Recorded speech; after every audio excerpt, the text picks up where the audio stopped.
Info story terkini dari Novia dan Afan. Nampak Mami Ica beri klarifikasi terkait Novia dan Afan. Menjelaskan terkait mereka. Seperti ini penjelasan Mami Ica.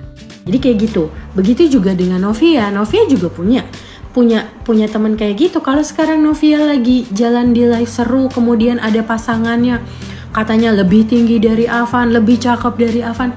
Lah ya monggo, nggak apa-apa. Kan Novianya jadi happy. Kenapa kita harus hate comment orang yang happy menjalankan pekerjaannya? Karena ketika kamu bekerja, kamu harus melakukan pekerjaan kamu sepenuh hati. Kamu harus nyaman, harus senang dengan yang kamu kerjakan. Begitu juga Afan. Ketika Afan jalan sama Claire dibully dan lain-lain, dibilang nyakitin Novia, dibilang cowok buaya, sasimo dan lain-lain. Buat aku, Afan cukup hebat untuk tidak membalas. Cukup hebat untuk tidak merespon. Walaupun dia manusia biasa, pasti ada slipnya. Kayak aku juga manusia biasa, pasti ada slipnya. Kayak Novia juga manusia biasa, pasti ada slipnya. Gitu. Cuma masalahnya, kalau kita hate comment, kita cuma nyebar kebencian negatif dan kita nggak tahu efeknya ke orang tersebut apa. Kalau kalian pernah nonton idola-idola di Korea, mungkin kalau di Indonesia ada tapi tidak terlalu umum, aku kurang tahu juga ya. Tapi artis ini punya banyak tekanan dari apa? Dari pekerjaannya, dari lingkungan keluarganya mungkin, karena mereka akhirnya tidak punya waktu buat keluarganya. Mungkin juga ya dari kalian-kalian ini yang selalu bilang, ya kalau nggak siap jadi public figure mah berhenti aja. Kalau nggak mau dibully, ya berarti lo bukan public figure.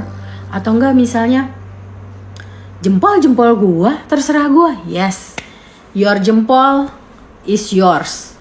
Saya tidak minta jempol kamu, but at least paling tidak yuk kita belajar supaya jangan sampai nih public figure Indonesia jadi kayak public figure di luar negara Indonesia sana yang mengakhiri hidup cuma karena mereka stres berat, sudah punya masalah tekanan pekerjaan, tekanan keluarga, ditambah lagi tekanan sosial media yang kalian tanpa tahu ngomong aja dan tetap berlindung di balik my jempol is mine. Terus dengan satu lagi kata-kata bahwa kalau nggak siap dibully jangan jadi public figure. Sekarang aku tanya, lo kan kerja nih semua, pakai lo gue nih, lo kan kerja nih semua dimanapun itu kalian bekerja. Ada yang jadi bidan, ada yang jadi SPG di mall, ada yang jadi pengacara, ada yang jadi dokter gigi, semuanya itu kan pekerjaan tuh. Ketika kita bekerja, kita harus ikutin aturan kantor, aturan tempat kita bekerja. Ketika kita bekerja, kita harus siap dengan apapun itu resikonya, tapi tidak menormalisasi hujatan-hujatan, tidak menormalisasi pendapat orang yang tidak tahu apa-apa.